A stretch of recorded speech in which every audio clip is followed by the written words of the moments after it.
Well, good morning, everybody, and welcome to A&E's Entrepreneurs Summit for January 2024. I am, as the young people say, I'm psyched and I'm pumped to be here, and I'm glad to see all of us. So a special welcome to all our panelists. I know we have 6 of them, which we have sent out their names. And our keynote speakers with all invited guests. It's really, really an awesome thing to be here. So my job for the next few minutes is just to run us through a few changes, a few updates, a few housekeeping, and then we'll get right to it. So first of all, I think I indicated already, if you're actually from, say, an affiliate, or you're part of A&E, or you're one of the keynote speakers, kindly include an underscore with a suffix, I'll call it, say A&E or EADSC. Some of us have already done so that's perfectly awesome. But if you're just an invited guest and just with underscore guest, that's fine as well. It's just to give an idea on, the mixed bag of people, which we know we have currently. The other thing to mention, starting Monday, A&E is actually going to be operating under a new name, A&E Global, which I think is an amazing thing. And this is just to accommodate the wider vision expansion or mandate, which A&E is going to currently be doing, which means that obviously we're moving from just being Nigerian focused, obviously, to moving outside of that scope, which I think is an awesome thing. Emmanuel will expand more on that when he comes on.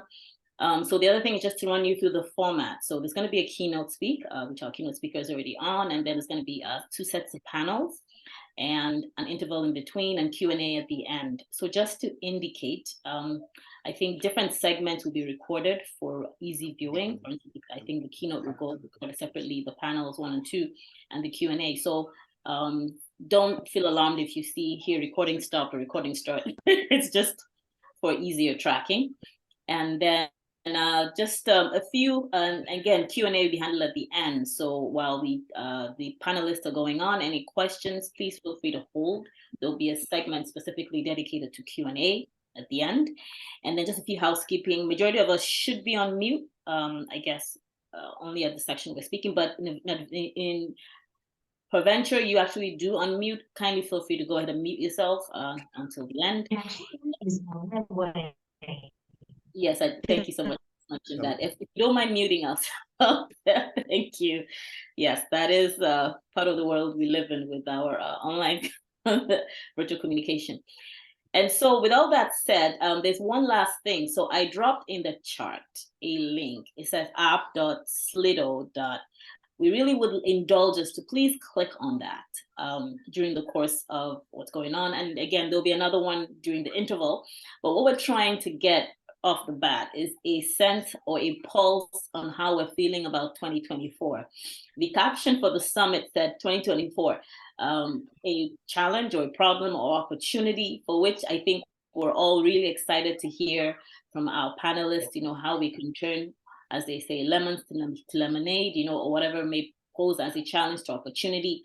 But just to give us a sense or a pulse, please, we're indulging us to click on the link. Yeah, so this is the code and this is the site. But if you I posted the actual link. If you click on it, it takes you straight to the question. Just put one word, how you feeling. I know some of us already dropped in. It will be interesting to see the overall sense and pulse around the room, how we're all feeling, right? I know I'm pretty excited about the year. And so we're definitely looking forward to having more things to come. So with that said, my time is up. I'm going to go ahead and hand over to Emmanuel, the founder and executive director for A&E Global, as we're called now, who will go ahead and introduce the keynote speaker. Thank you.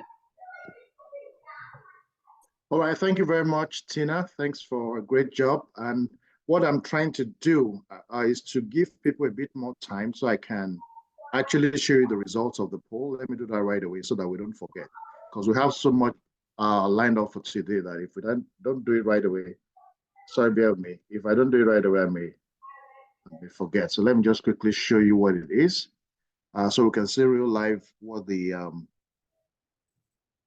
result is. Oh, sorry. You know what? Let me not. I'll probably come back to this at some point. Okay, now I think I'm almost there. A reminder: please mute your phone or your facility so that we can have everybody listening. Thank you so much. Okay, I will, in the interest of time, I will put this on pause for now, and then we'll come back to that later. So, yesterday I had the privilege of graduating from a program that is organized by York Entrepreneurship Development Institute. They're one of the many wonderful not-for-profit organizations that are providing training for entrepreneurs. And it was my privilege to undergo a 16-week program. And it was a very exciting day yesterday because one of the things that has done is to kickstart a new process. As has been mentioned and as I'll be talking about in a short while, we are now operating. We started out last year as being the Alliance of Nigerian Entrepreneurs, but starting from this week, specifically the 15th of January, we have gone under a new operating name called ANE Global. And there are many reasons for that. I will talk about that, but first of all, let me allow the keynote speaker, who is the Director of International Programs for, it's I call it YDI, but they prefer to be called YEDI. So the name is YEDI, and I would like to welcome Dr. Phillips, who I'm actually looking for him now. I think maybe because there are so many names now, so I saw his name and his name just, okay, Dr. Rick Phillips. I'm here. I see you now. Dr. Rick Phillips is going to be our keynote speaker for today, and it comes with the contributions and the support of the entire YEDI team. So you're welcome, and you have the floor. Okay, thank you very much, Emmanuel. I understand 10 minutes would be appropriate, so let me fill that up properly. Now, just get my timer going. Okay. First of all, thank you so much for inviting me. As Emmanuel said, we met at YEDI, York Entrepreneurship Development Institute. It's a mouthful, and so we call it YEDI. And it's a startup. But I mention this because a lot of you are entrepreneurs, business people, and we started in 2013. It's a charity, registered charity.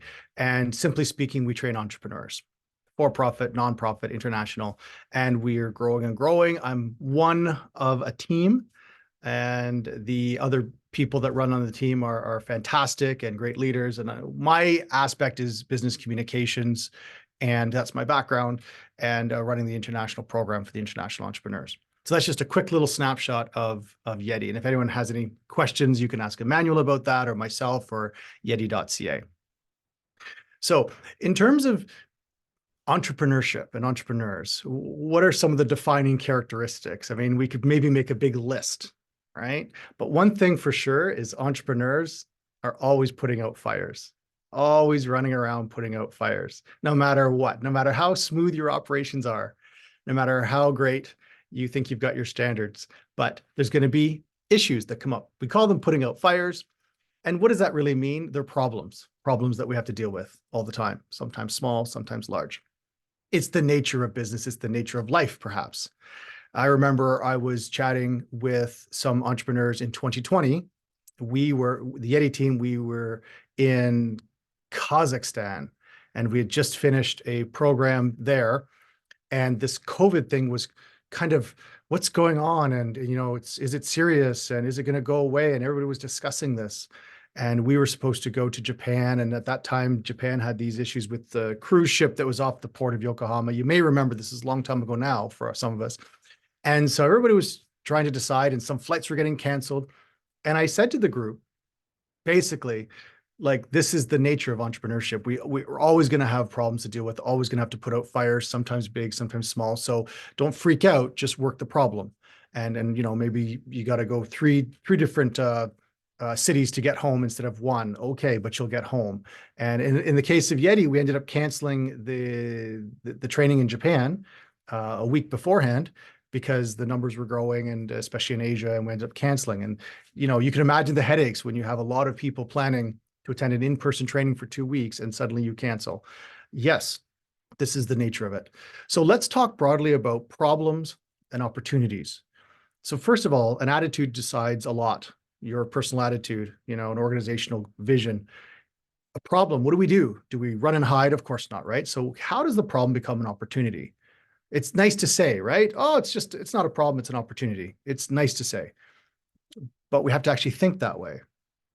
And so this is the hardest part of being an entrepreneur, is seeing problems.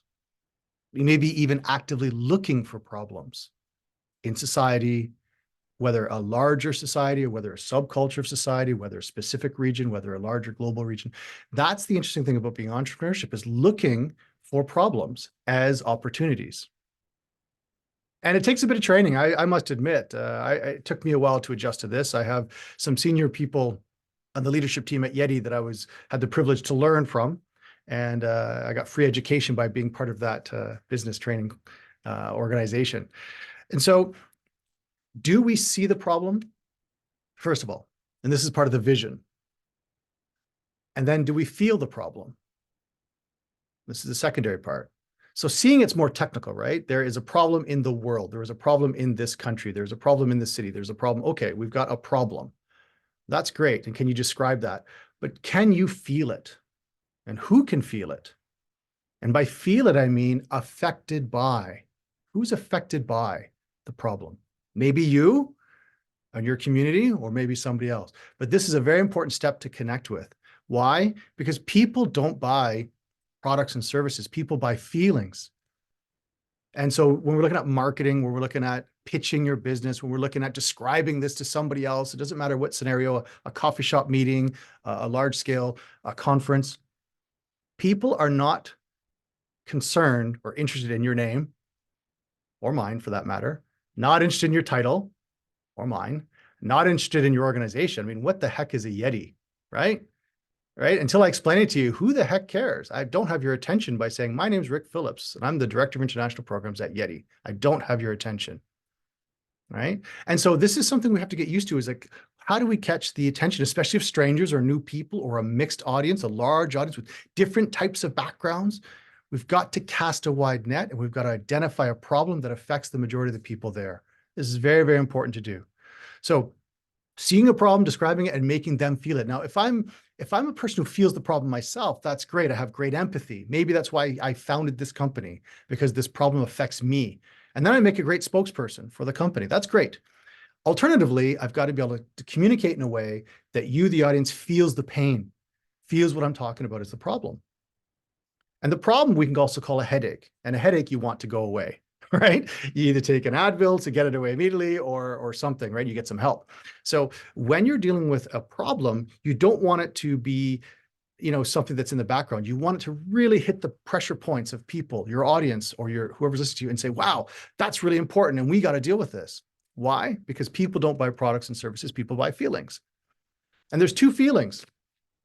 Despite what you may have learned, there's only two feelings. I got your attention. There's pleasure and pain. That's it, pleasure and pain. And so you can camp them into pleasure and pain. Basically, when we're going towards pleasure, it could include things like safety, security, calmness, comfort.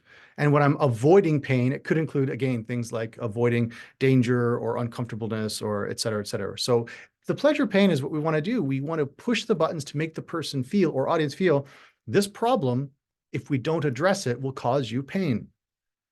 Now, obviously, you don't use these words, but I want to explain the concept. So if I go and just describe the nice things about the product or service I want to introduce, that's important too. I explain the nice things about the product or service. But when I hit the pain point, you listen more if you're the right target audience. So let's go back to Yeti just for a second. If I say to you, my name's Rick, and I'm a director at Yeti, great. And then I say, we train entrepreneurs. Okay, that's sort of interesting. Many of you might be, oh, that's kind of interesting. And then I say something like, well, we help entrepreneurs. We help them launch their business and we help them be more successful. This is pretty good, right? Because I'm hitting a pleasure point, a goal, what you want to achieve. But what if I said something like a percentage of 90% of businesses are out of business in the first year because they don't understand the principles of entrepreneurship? Suddenly you're like, oh, I don't want to be in that 90%. Right? And so what if I said something differently, right? It's not that I can't say the nice things. Don't get me wrong. I'm not a negative person. I'm a very positive person. But speaking from marketing and psychology point of view, the pain point is usually what makes people listen and pay attention, especially if they feel it, if it affects them. So once again, a problem, you see it, great. And you can describe it that way, but you also have to feel it or at least connect to the feelings involved to the other people. So this is one of the things that I just want to mention is very important to you. Opportunity is the same thing.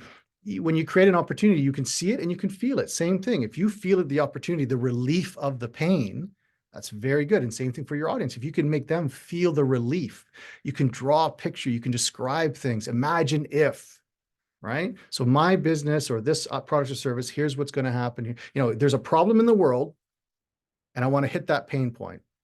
And then I want you to understand that right now, currently, what's on the market now is not solving that problem quick enough or fast enough or enough. Okay? So the medicine on the market is not good enough. It's a Band-Aid solution. But don't worry, because the market needs some innovation. And guess what? We got it. Ta-da! Welcome to my idea, my product, my service, my organization, Yeti, A&E, ABC, 1, 2, 3. This is now, let me tell you a little bit about this organization or this product or this boom, boom, boom. Here's a bit about how it's going to solve that headache. And so once I've got you convinced that there is a solution for the headache, then I can talk about the credibility of myself or the organization or the product or service, whatever credibility I have built up to this point. Maybe I've got tons of market research. Maybe I've got some an MVP. Maybe I've got sales. Maybe I've got testimonials or sponsorships or government funding, you name it. So all these things can be credibility for myself as the speaker or for the organization I'm representing or for the actual product or service I'm trying to sell. So that's basically it. So if you don't start with the problem, if you don't clearly identify the problem and connect the feelings of the problem to yourself and to the audience, you're going to kind of waste your time pitching about a lot of semantics and what else on the outside of what our organization does and what our vision and mission is and this and that. People have to feel before they care. That to feel it affects them, right? And so the last thing I want to mention, if I can, is when you're talking about your product or your service or your organization, you also have to ask yourself what type of audience it affects. What's the target market? And if you're in front of that target market, you can just go straight directly. But if you're in a mixed audience, then you have to think about casting a wider net, right? How is society in general affected by this problem? Not just one community, right? So if I'm targeting a specific religious community, I'm targeting a specific ethnic community, I'm targeting a specific, drivers of a certain car, you name it. That's fine if I'm only in front of those people. But if I'm in a wider audience, I have to think bigger, right? I have to say, how does that problem of that community affect society if it's not solved? How is society affected by this?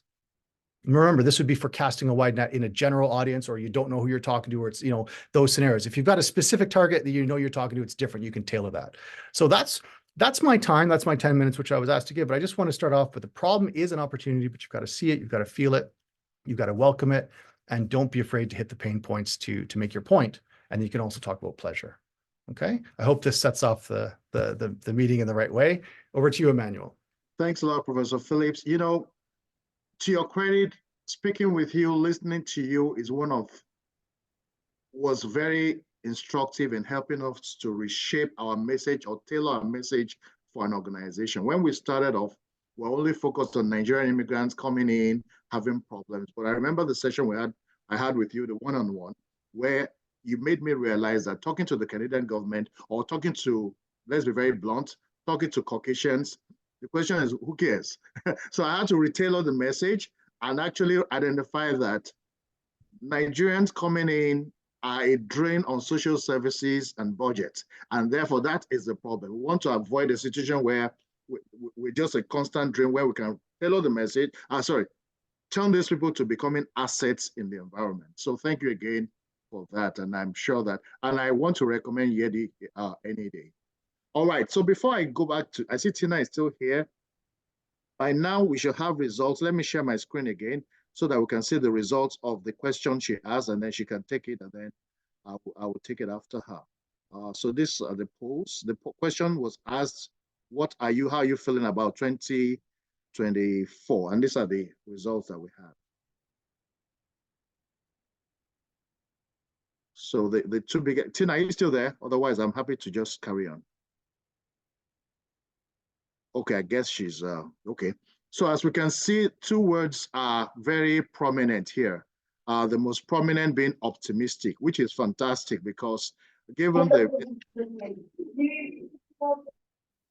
could I please remind you to mute your phones? Thank you so much.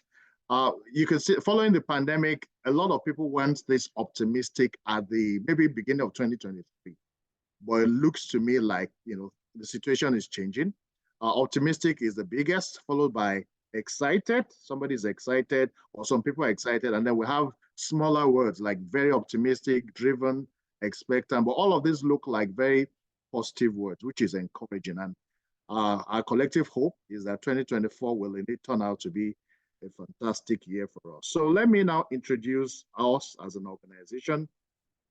We are the, well, I was going to say we're the Alliance of Nigerian Entrepreneurs, but you will see that that is no longer a correct statement as from Monday, 15th of January. So these are quick facts about us. We are a chamber of commerce for Black business community. We started out by focusing on Nigerians. So we were called the Alliance of Nigerian Entrepreneurs, and that remains our registered name. We were registered on the 16th of June, 2023, and we ran with the name Alliance of Nigerian Entrepreneurs for a while. However, we figured out very quickly that the challenges that we're addressing are not exclusive to Nigerians, even as much as we remain Nigerian at heart. And that's why we've changed our name, our operating name, to ANE Global. And that is the name that we'll carry forward. And that's very important because with this name, we're now open to a wider community, and we're happy to support not just Nigerians, but all the people from Africa, all the folks from Caribbean, and all the folks from other places. So that's pretty much what has changed. We organize different business and social events. This is an entrepreneur summit, so this is obviously a business event, but we've had some very successful events in the past. In November, we had a Remembrance Day event to celebrate a number of people who are immigrants that are doing very well in their chosen areas. In this picture now, I see Uche Okugo. I saw him earlier. I don't know if he's still here, but I saw him earlier. That's Lady Abba, a digital Atiba. And then the next person there is Mo who hosts a talk show. These are wonderful people. The other panel team comprised of Isaac Olowolafe, who's the MD of Dream Maker. That's an investment company, real estate company. There was Mufuti Sanusi, who's the owner and operator of Chick-fil-A in Square One, Mississauga. And there was a third person, Kingsley Madu, who's an entrepreneur and has a mobile application. And then in December, we had a social event, an Owambe party. Owambe is simply a name for a Nigerian party style. And that's what we had in December, 9th of December, and it was very well attended. We've had a very aggressive and surprising growth since we kicked off our activities in August, and we're doing very well in terms of numbers. The next slide, sorry, trying to move this, but okay. One of the reasons why we changed our strategy for the organization was that of the 40-odd million people in Canada, only 2.1% of business owners are Black in Canada. 1.6 of the incorporated businesses are owned by Blacks, and we know that this is just not right. We recognize that in demographics, the Black community is one of 12 racialized groups, but the numbers of the productivity are very appalling. And Statistics Canada has advocated that business ownership can actually be an important driver of economic growth, and that's why as an organization, we decided to focus on this very core area of need. And in light of that, I did mention earlier that I participated at the YEDI program, and YEDI's program is very well recommended. I know that there are other organizations like CASA Foundation. We have somebody from CASA Foundation who will be talking shortly, who are also organizing the programs.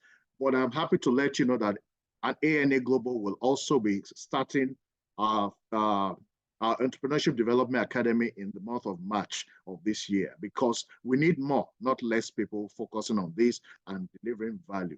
And to give you more information on this, we have a publicly available video on our YouTube channel. On our channel ANA Global, you can watch a 30-minute video where we provide a lot of information about who we are and what we're doing, but we don't want to stress that point too much here. You already get the idea. So the next thing I want to talk about is that as a consequence, our vision has changed from just exclusively focusing on Nigerians. We're now here to facilitate professionalism and economic viability among Black-owned and operated businesses. And so that's what our focus is. Our vision is a lot broader than what it was. We have a wonderful team of leadership. We have a board of trustees made up of wonderful men and women. Tina, who spoke earlier, is actually on our board of trustees. We have other people, alongside her. My responsibility is the executive director of the organization, and I have other people supporting me in the executive level. For the month of January, we have key activities, the first of which is the one we're having today, the Entrepreneurs Summit. And then we also have what we've called City Connect. City Connect are not online, but physical activities where we go from city to city, meet with the business owners there, interact with them, possibly meet with the mayor, meet with the MP, meet with the MPPs, interact and get to know more about them. And then we started an entrepreneur's journey. It's more like a podcast where we actually share tidbits that can support people, things you can listen to and run. We plan to run this maybe once a week. So we already have the first one ready. We have it on YouTube. We also have it on Instagram, whichever version you're comfortable with. Now, I'm very aware that everything I've said here up till now has been skewed towards Canada. And that's largely because as of today, our large footprint is within Canada. But before the end of 2024, we're actually moving into the US. And so we already have people who are from the US as part of our group. But I just wanted to say that I'm aware that there are folks, for instance, we have Chris Folayo, who's one of our panelists, would have most likely have friends and well-wishers joining him here. We hear you, we respect you, and we're coming big time. So expect us sooner than later. I just wanted to acknowledge that. Now, I did say earlier that we've now moved into a chamber of commerce of sorts, but we also have a WhatsApp group where we interact. It's been very, very interesting having an opportunity to meet with those people on a regular basis. I will be dropping the link to the WhatsApp group in the chat message. This is exclusive to Nigerians, I must say, but we're also coming up with another WhatsApp group, which we call, so the first WhatsApp group is called ANA Global Membership, but we're creating another one, and I'm hoping I can send it before the end of this meeting, called ANA Plus, and that is for any other Black community outside of Nigeria, because we value and we respect you. Thank you very much. So I'm done with my introductions in terms of the organization.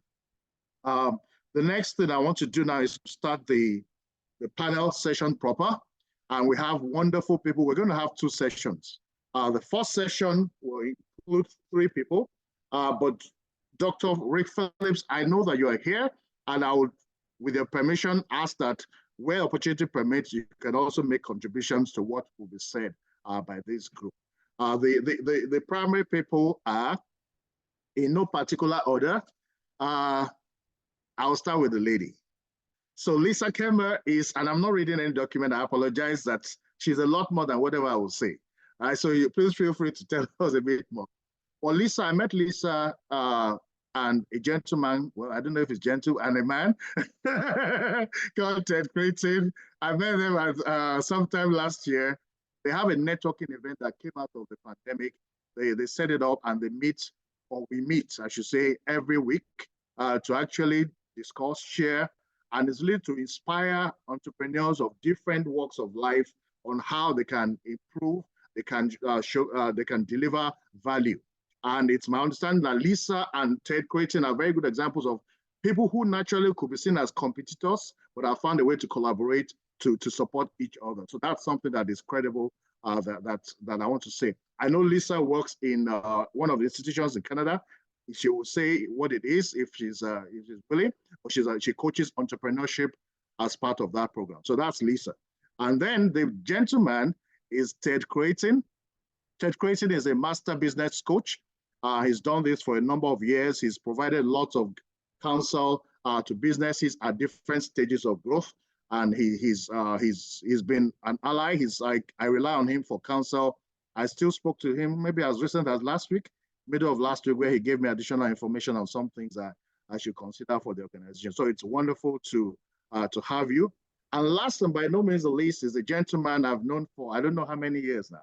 Many years. His name is Chris Folanyo. Chris Folanyo is a serial entrepreneur, and he's done he's been involved in a lot of businesses that have been set up, that have scaled. He set up a company called Mall for Africa, which was there's a name for it. What do you call those kind of companies where you sell like Amazon, right? He had that in Nigeria, and you could buy almost anything literally, and they would ship it down to Nigeria. And I think they even opened in Kenya, if I'm not mistaken. I think you had something in Kenya at some point. So I've been following you, bro. You just don't know. I've been following you. Okay, so you had something there. And I know that he's also been asked to support organizations, some of which are, in Nigeria, technology firms. I again don't know what is confidential, so I am just respecting that. I'm not speaking too much, but I know that he's set up a new gig called Founders. Maybe you can talk about that. Founders something, founders.com or Founders Online, which will be coming up very soon. So it's exciting to have you. He's based out of California and in the US, and I'm grateful. I know that you're 3 hours behind us, but it's great to have you all. So wonderful team, and we'll hit the ground running. So the first question I have for each of you, and maybe we'll go in the name order that I mentioned your names. We have the people we have here fall into largely two groups. There are aspiring entrepreneurs, people who are professionals by their own rights, or who are hoping someday to break out and run their own businesses. But there's lots of fear, lots of concerns. Do I start now? Do I leave my job? How do I go about it? And every year, like January, there's a New Year resolution. I'll start in January. And then from January 1, January 2, all the way, it never happens. So we have those people here. And then we also have another group of people who have started business not because they were prepared, but out of emergency. They needed to make money. They needed to keep the body and soul running. And so they're running business, but limited knowledge and just doing their best. But it just so happens that money is coming, they're paying bills, buying food. And so it's like a vicious cycle. Those are the majority of people here. And I know there may be one or two stars who have really run their business and are thriving. And I applaud you for that. But I think the majority are people who are asking questions at this time. So the question I would like to ask you is that what should this category of people, the first group I'll call aspiring entrepreneurs, second group I'll call growing entrepreneurs. What do they need to consider to launch out or to scale their businesses? And I'm looking at Lisa now. Okay, well, I mean, this is something I spent a lot of time working on. My background is in entrepreneurship. I've spent my whole career building companies and currently coach entrepreneurs both at Sheridan College in the Entrepreneurship Center, where I work with startups, and we also run a company called Business Leaders Growth Group, where we have more growth-focused entrepreneurs, the people who've been in business a while and are moving to the next stage. And so when I think about this question, I really kind of think about them as, well, for the startups, it's a little different story than for the folks who are scaling. So on the startup side, I'm thinking the things to consider are, do you have the heart, the ability to sacrifice, to kind of, work two jobs while you're trying to make ends meet, if that's what it requires. One being your 9 to 5, the next being your new venture that you're working on. Selling, nothing happens until somebody sells something. So I noticed with a lot of the entrepreneurs at the college, the young, the aspiring entrepreneurs, they're nervous to sell, and sales is a huge part of building a company. So, it's the willingness to learn, it's the willingness to try, and then it's the willingness to listen at a level that you can sell appropriately. Um, and then I loved what Rick was talking about. I was kind of cheering inside for you because one of the things on my mind always is with especially aspiring entrepreneurs, but even as you grow, there's the whole, how do you handle obstacles? And what I notice a lot is entrepreneurs that take it kind of personally when something comes up, and frankly, it is not personal, it is just business. And the sooner you can get used to all the obstacles, the better. The obstacles, the problems, the challenges, however you want to define them, they aren't getting in your way. They're just life reality as an entrepreneur. And then the fourth thing is Great. your network. So who do you know? Are you willing to go out and meet new people? You kind of have to be willing to talk to people all the time. On the scaling side, though, and those things all apply. Plus, if you're going to grow, you've got to track and monitor your financials very closely. You've got to track the growth metrics. So your leads, your close ratio, um, your revenue per customer, how do you grow that? And then you can't do everything. So I guess I'll leave it there so the others can talk.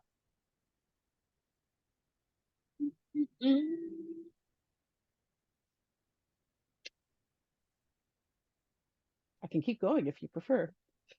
No, Can Ted, talk you'll all be the day next. about this. Ted, you'll be next. Oh, I'm next. Awesome. Yes. I always like going after Lisa because Lisa says pretty much everything I would like to say. So that's why we get along so well.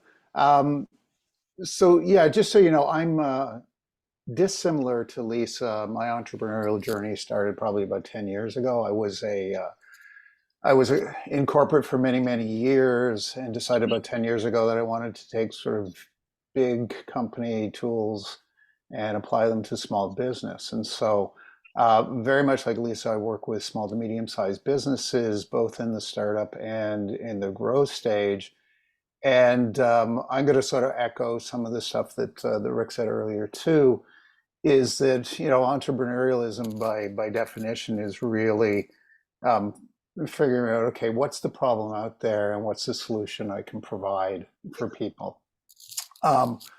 Which is, I think, in and of itself, if you can identify, like you said, if you can identify a problem that needs to be solved in a creative kind of way, then you probably got something that you can do. And oftentimes, seeing that problem as an opportunity is something that people, some people can get past and some people can't. So one of the things, and I'm going to go back to what Lisa was saying, sort of and sorry, I'm going to time this because I could talk about this forever. But on the startup part, and I see this all the time because the stats don't lie when it comes to, Rick was saying earlier, a lot of businesses, 90% of them will fail within that first year. Well, about 42% of those businesses will fail because really there's no market demand. So, and somebody says, I've identified a problem. The question is it really a problem? Like, is it a problem or not? And how do you know? Because if you make some assumptions about, well, everybody's telling me it's a problem, maybe it is, maybe it isn't. And so, if you're of those 4 of 10 people that think that there's a problem, but there really isn't, and there's no market demand, that's a bit of a problem. The other thing I would say, and again, from an entrepreneurial standpoint, is, and Lisa kind of alluded to it, do you have the wherewithal? But the other part of it is, does that opportunity align with your core values? Does it align with the things that you really love doing? And more importantly, and everybody has one, does it align with your unfair advantage? And I'll put something in the chat a little bit later. There's a really good book about, identifying what your unfair advantage is. And spoiler, everybody's got one. So it's just a question of identifying what that is and how that aligns with the problem that you want to solve. The other thing I'd like to add on that too, because I think this is really important, because I remember talking to somebody about this years ago, where they said, what's the core activity you're really going to be doing in that business? And somebody used the example at the time about McDonald's, and they said, you know, like, what's the core activity if you buy a McDonald's franchise? And you're going, well, flipping burgers. And they're saying, no, it's hiring minimum wage employees. So sometimes when you're getting into the business, you also have to understand, and I think Lisa kind of mentioned this, is what are you going to be doing? Are you going to be doing primarily sales? Are you comfortable with that? Are you going to be doing operations? Are you comfortable with that? Are you going to be recruiting and training people on an ongoing basis? And are you stoked and excited about that? Because if you're not stoked and excited about it, over the long haul, it's going to grind on you. And you know, this is something I think we've all seen a bit of, is, you know, that sort of not malaise, but just that sort of second guessing yourself when times get tough.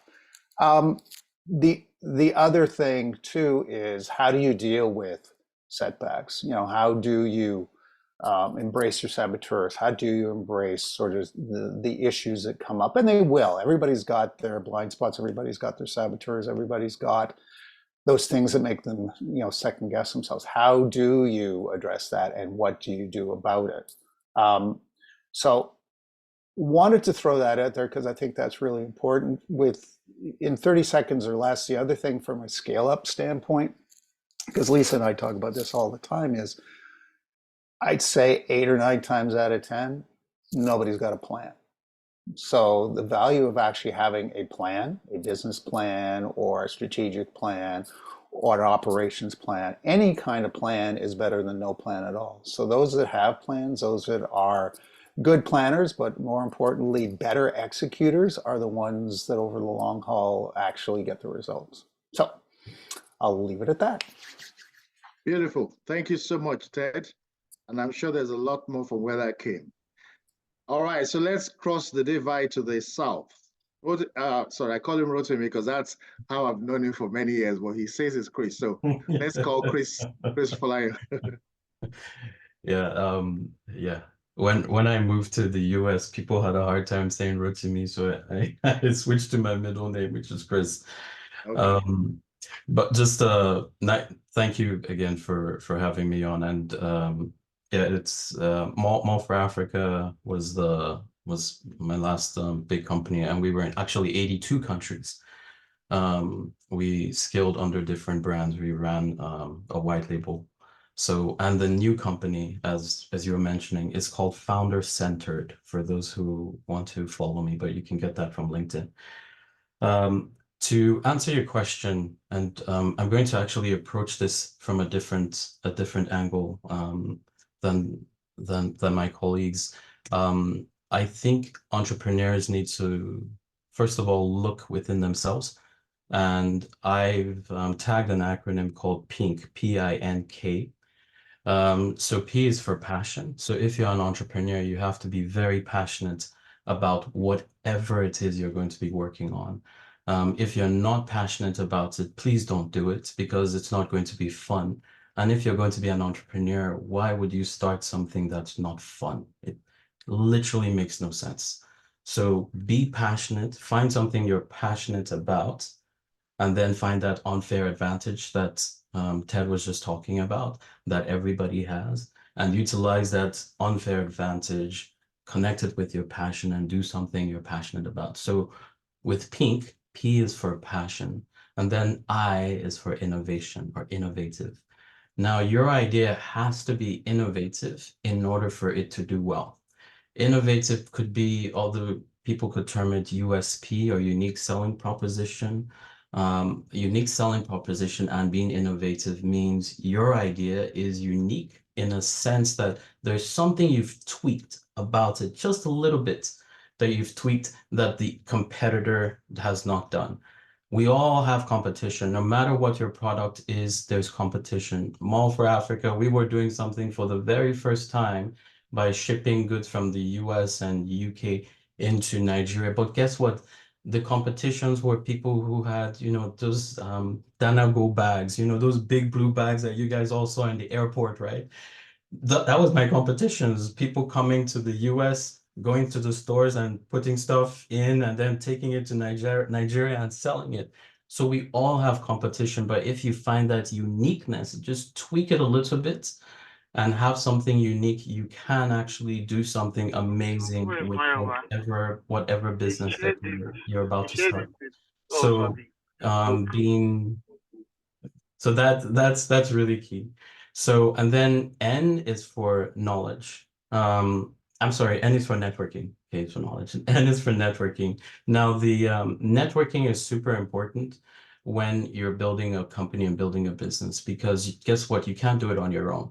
I don't care what your idea is, you cannot do it on your own. You always have to network, and you network with not just your customers, but you network with people who can help you grow your business and establish your business and establish your name. So you want to network with, again, your customers, and you want to network with your partners. So those two sides of the coin. And in fact, the new company I'm starting, called Founder Centered, is all about networking. It's about helping founders network and connect with the people who they need to connect with in order to grow their business. Because we've all heard the saying, it's not what you know, it's who you know. That what you know, that's your brilliant idea. We know you have it, but that brilliant idea is going nowhere, and it's going nowhere fast if you don't have an amazing network. So please, please, please work on your networking skills and go to conferences, be in dialogues like this one. Connect with everybody that's here, because everybody that's here probably is in the ecosystem that you want to be with. So connect with everybody that's here on LinkedIn, or find them some way, somehow. Networking is key. And then K and pink, K is for knowledge. You want to ensure that you're constantly feeding your brain with new information, because guess what? The earth is not staying stagnant. It keeps on rotating, which means we're moving constantly. And you need to constantly engage your brain with new stuff, because nobody's going to wait for you, and nobody's going to feed you knowledge unless you feed it yourself. So again, it's passion, innovation, networking, and knowledge. That's pink. If you have those four things, and you start a business and you want to go into entrepreneurship, you will probably do very well. But you have to add everything, Lisa and Ted have mentioned, and put that all together. You should do pretty well. So that's my contribution to what do you need to become a really good entrepreneur from a personal standpoint, because as you can tell from pink, all of those are more personal. That's not talking about your books, about your finances and all that, which you should have in check. But from a personal standpoint, don't start any business unless you have pink. That's my contribution. So hope that's helpful. I'm so glad Thank you you said very it that way. Sorry, Emmanuel, I'm just gonna jump in. I'm so glad you said it that way, because I'm in the entrepreneurship space where on a kind of volunteer part-time basis, and I find sometimes they complicate things so much. So you've simplified it. It's great. Thank you. Thank you very much, Chris. I learned not to underestimate you a long time ago, and again, you've delivered value. So I appreciate what you've said. Dr. Phillips, do you want to add anything now on the next slide? I just want to know. Just let me know when you have any contribution. Okay, I'll carry on. And so I have a second question for the three of you. But I also want to say, for the purpose of the audience, everybody listening in, we have three segments today. This is the first segment where the first panel is talking. And then once we are done with this, we'll end the recording.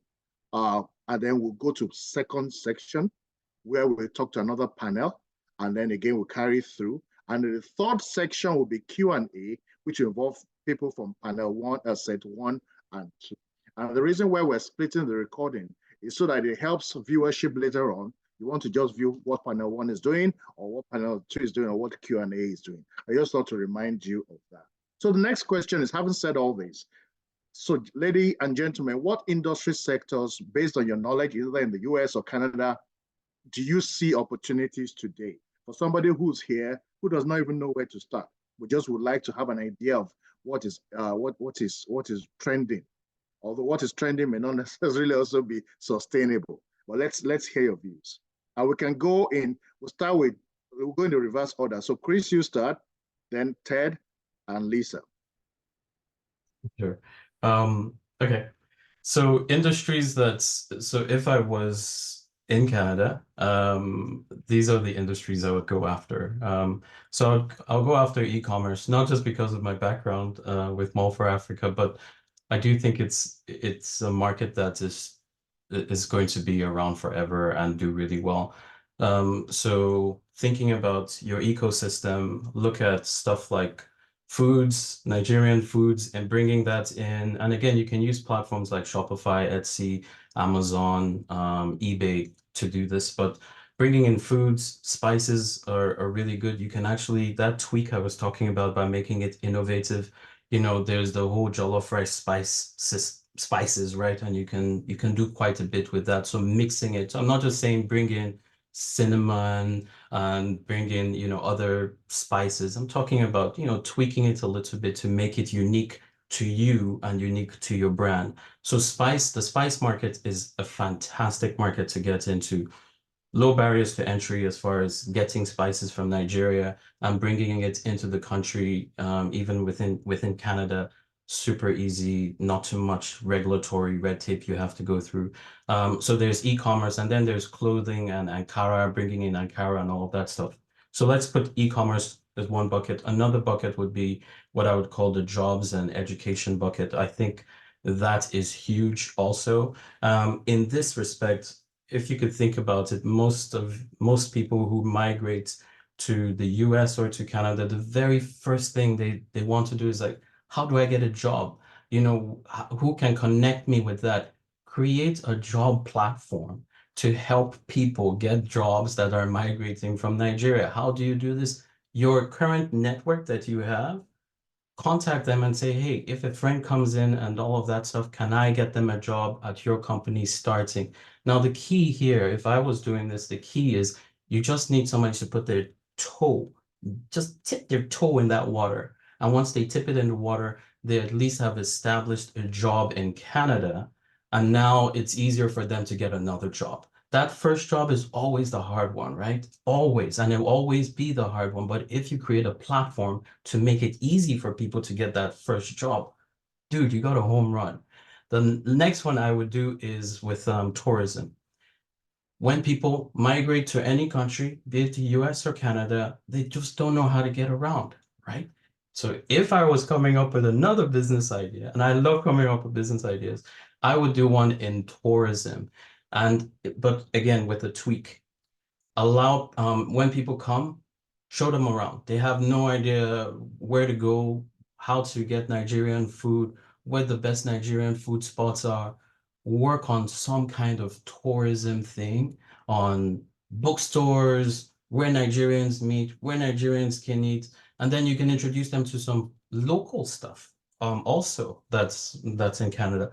Work with platforms like Viator, TripAdvisor, and develop that. Again, this has to be your passion. If it's not your passion, again, don't do it. Those are the three type of things I would do. You might also want to work at with the whole jobs one. You might want to look at the educational space and how to educate people about the different intricacies on Canada and things that they might need to know or not need to know about, moving around within Canada and getting a job within Canada.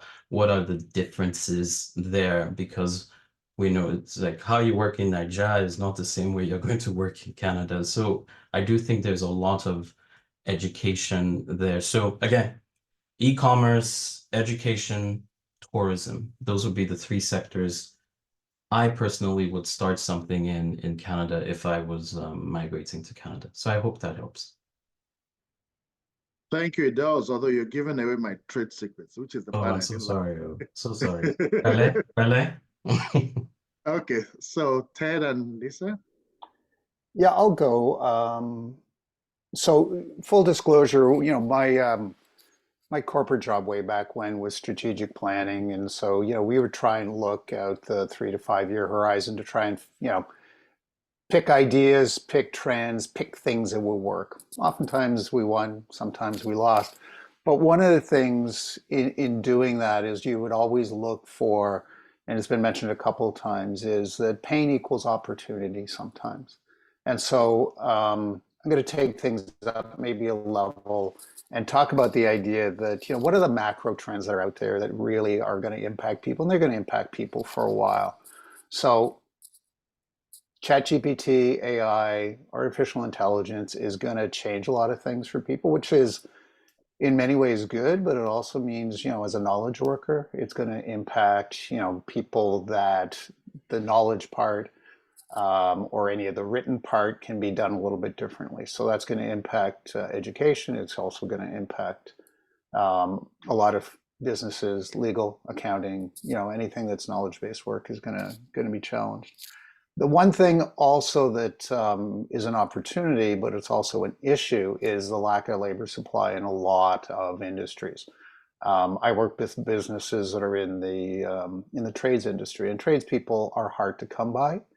If you can crack that nut and figure out how to get more people into trades and provide some of the supply to that demand, then you're going to be in, you know, in a great place. What's not going to stop is this whole march towards a green economy and a sustainable economy. So when you think about it, anything that looks, smells, feels like green energy, energy conservation, any of that sort of stuff is going to, you know, is going to be in great demand. The other thing that we've seen a fair bit of is, you know, and I'm sort of the poster boy being a baby boomer, is with the aging population, healthcare, access to healthcare, access to excellent care is in short supply. Talking to people recently, you know, for those of us that are in Canada, specifically Ontario, you know, unfortunately, the healthcare system is a little bit tricky and a little bit messy. But again, with that comes opportunity. Where's the opportunity in that? And what can you do to sort of position yourself in that area? A big one, and I left it for last because I think it's a huge one, is just the whole awareness around mental health, wellness, and how do we put ourselves first? And so if you can help people, again, we know there's a lot of people, you know, suffering from mental health issues, especially, you know, as a result of COVID. What can we do about that? What should we do about that? So there's some sort of macro issues. So to sort of add on to what Chris said, there's a lot of opportunity out there, and I'm going to go back to what Rick was saying earlier, is where's that problem? How do I know there's a problem? And what can I do to sort of bridge the gap in some of those areas? So if you can do that, and if you can do that in a business that really brings you joy and also aligns with your values, you got a winning proposition. So I'm going to throw it to Lisa now. Yeah, I mean, yes to all of the above. I did want to comment on the healthcare and senior care space. I have a really close friend from Rwanda, and she came and started, her first job was working as a PSW, and she was talking about how she just was appalled. She was working in a senior care home. She was appalled by the way Canadians treat their elderly. So there's a huge opportunity in senior care, especially as you look at the data, like Ted was saying, around how quickly a big swath of our population are aging. So that group is quickly moving toward needing care. So there's the senior care, health care, and then in the wellness space, Ted referenced it, but I also think there's an opportunity for like more medically driven wellness, like preventative healthcare type of work, because it's very clear that our healthcare systems cannot support our population. It's the number one reason we were shut down so long under COVID, because we just couldn't afford for people to get sick. We didn't have capacity for it. And that is going to continue to be a problem and probably only grow as immigration continues to rise. So there will be a lot of opportunity in that space. The more you can prevent getting sick, the better. And then the others referenced education, which I agree with. I would say it's down market a little too. It's for kids. I have an 11-year-old. I very early realized I did not want him in the public education sector. So he's in a little private school, but to me, there is all upside opportunity. Most of those private schools they do not have the capacity for the number of people interested in the space. So these schools are literally bursting at the seams. And then if you're not into that, then there's also just the whole tutoring side of things, like helping kids get through the system. But all that's great. We can talk about that all day long. There's lots of indicators for what could be good opportunities. Chris referenced it earlier. I think it's really about where you have the passion, what you're truly interested in.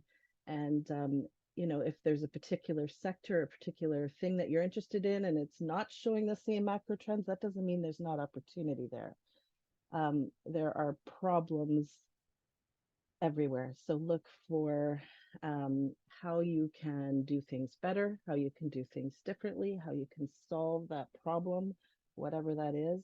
If you feel something at your core, and if there is any kind of broad relationship with that problem, then that's an area to go and look at as a possible business opportunity for you. And, I've seen people who are in the right sectors, so to speak, as in they are set up to be in a sector that has opportunity, and they're not successful, partly because they don't have the passion for it, partly because they don't invest in, enough sales effort. Maybe they talk a lot about it, but don't actually go out and talk to people and build their network and start to build their business that way. So it's really not about how big an opportunity is there. It's about whether you're willing to go out and grab a hold of it too. Back to you, Emmanuel. Thank you so much. You've all done well. And guess what? Right on time. That's what I like best about what you've done. So thank you very much for keeping to time and making this worth your while. I want everybody listening to please sit back and relax, because the best is yet to come. I'm going to be ending this section, and then I'll start the other recording. So please bear with me. Let me end the recording.